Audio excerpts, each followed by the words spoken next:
Hello everyone, in today's video I'm going to show you how to use SHAREit in iPhone from absolute beginning to advanced use. If you do not know anything about SHAREit, do not worry. In this video I will explain everything slowly so even first time users can understand, and by the end of this video you will know.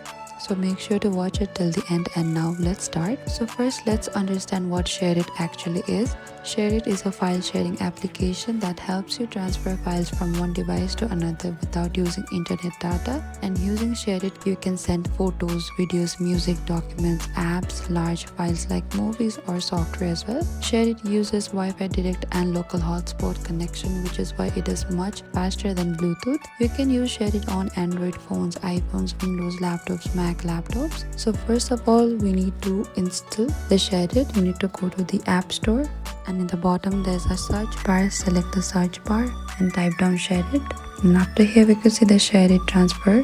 Select to that and select to the get, and over here when SHAREit opens for the first time it will ask for permission. Select open.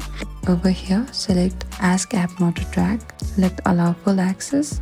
Select allow, and you are also required to turn on your Bluetooth if you have not. So go to the Bluetooth on the notification settings and tap on the Bluetooth here. And now let's understand the interface. On the home screen you'll see send button, receive button, file categories like photos, videos, files, profile or settings icon here, and at the bottom you may see files, contact, private space, and your profile. Everything is touch friendly and simple. So how to send photos and videos from iPhone? So now let's send files from iPhone. You need to select tap send on the top here, and on the top tap on the send. Over here you can either choose photos or videos. Select the files you want to send. Over here all of the files, photos, videos, simply slide to the right, music or the contact. If you want to access to your contacts, select continue, but if you do not allow, select do not allow. And over here we can see the music and more. If you want to add more files managed by others, you can select to this mode and tap on the plus icon here. Tap here the plus icon here as well. So simply choose photos or videos on the screen here, and after you're done select send on the bottom and select OK. And now SHAREit will start searching for nearby devices. The receiver must open SHAREit and tap receive, and once the receiver appears tap on the device icon. Transfer starts automatically.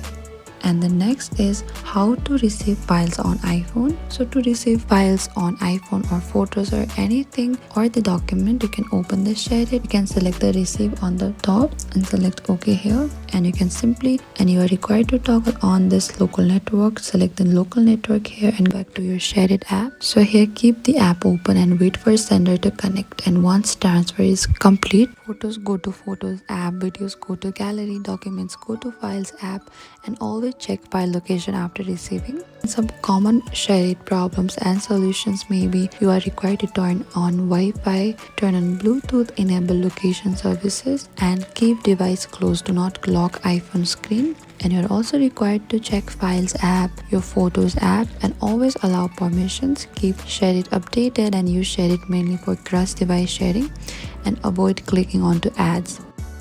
Now before we move ahead, let's talk about the profile section in SHAREit, because many people see it but don't really know what it's for. On the SHAREit home screen you'll see a small profile icon, usually on the bottom right corner, and go ahead and tap on that. This opens your SHAREit profile page. Now this profile is not like Instagram or Facebook. It's mainly used to identify your device during file transfers. At the top you'll see a profile picture or avatar, a username or device name. This name is important because of other devices will see this name when you send or receive files. You can also change your avatar by tapping on your profile picture here. Over here select the avatar, and you can see the various pictures. You can select any avatar you like just by tapping in the picture here. And if you want to change your name also, you can do that by just tapping beside the name. And after you're done, select done on the bottom right. And if you want to confirm before receiving, you can toggle on this confirmation, but if you do not prefer so, toggle it off. And if you want to auto import photo or video, you need to toggle on this icon here. But if you do not prefer so, toggle it off.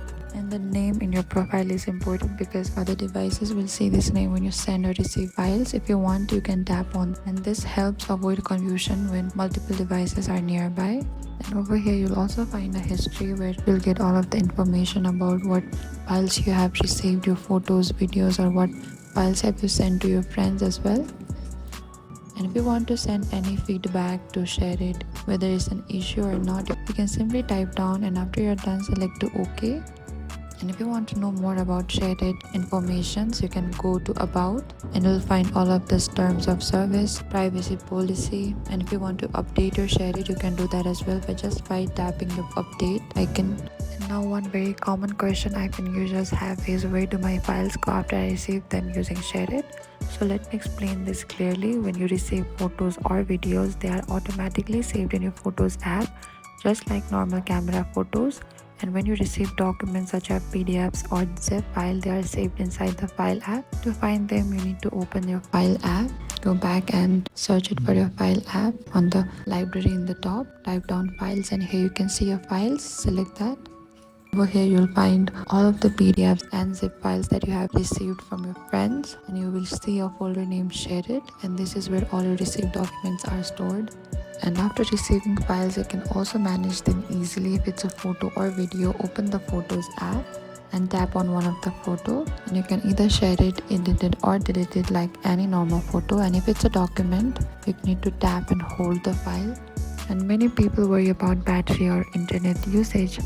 SHAREit does not use mobile data when transferring files. It temporarily uses Wi-Fi for connection, Bluetooth only to find devices, and during file transfer, battery usage may increase slightly.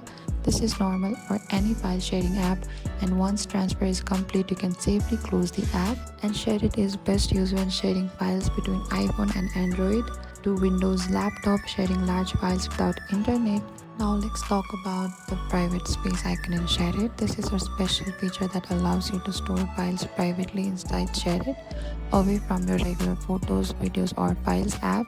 And it's perfect if you want to hide sensitive photos, videos, or documents from prying eyes. This icon is usually at the bottom of the home screen, and tap it and you'll enter to the private space. Over here you are required to create a password when opening private space, and only you can access to these files. So simply create a password, and after done you are required to confirm your password again. Over here it asks you if you want to allow SHAREit to use Face ID. If you want to allow to use Face ID, you can select allow, but if you do not prefer to, select do not allow. So over here you can add new files, and to add files you need to tap to the private space icon. On the bottom there's add new files, select to that. Over here if you want to take a photo or video or import photos or video, you can simply select to the options here. Private space, when you have sensitive or personal files, you want to organize files without cluttering your main apps, and you want an extra layer of security, and do not use it for files you need to share frequently. So this was a complete step-by-step guide on how to use SHAREit on iPhone. And if this video helped you, like, share with friends, subscribe for more beginner tutorials, and do not forget to comment down if you face any problems while using SHAREit, and we will reach out to you very soon.